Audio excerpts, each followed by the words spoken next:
2004 jet ski Sea-Doo GTX supercharged. Got outside and it was just clicking on the start. This was for a dry start.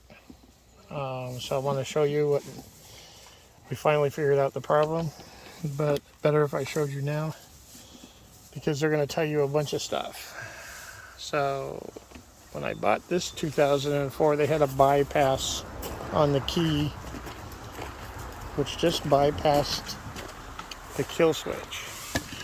You had the two wires hooked up here, and if you can see, it was connected to the kill switch there. So I was going to do the same on mine because it wasn't starting, but the dealer said that it was the starter relay, which I replaced.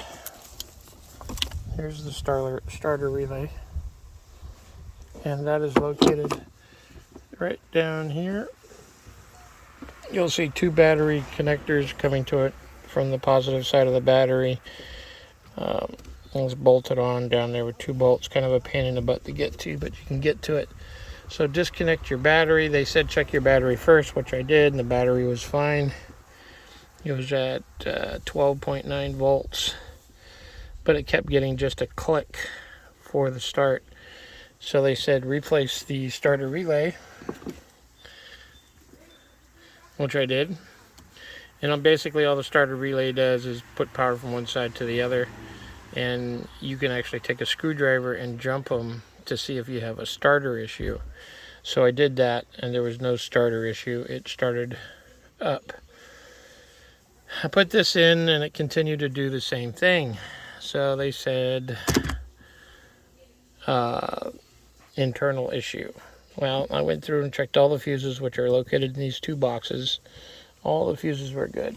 Came back up to the starter, which is your key. If you have the wrong key, obviously it's not going to start. But to rather save you from doing a bypass, I was looking at this and this key, and if you look inside this key, it gets really corroded, and there's a metal there and there's a metal on the side. It's kind of hard to see, but what happens is when you clip it on here, it connects the center to the side, which creates the bypass. So when you start it, it'll allow it to start. So if I clip it, you're gonna hear it beep twice. There you go. It's got a beep to say it's got the connection, and then hit your starter. And as you see, it doesn't stew it. So turn your key a little bit, work it on there, because those connections get bad. And that's all it was. That's all it was after all that work of changing the battery, the starter relay, and pulling all those fuses, and spending probably 2.5 hours cussing and all that good stuff. All it was a simple key clean out.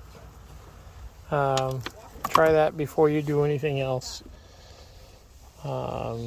Again, skip the bypass, clean the key, check your battery before changing your starter relay or pulling your fuses.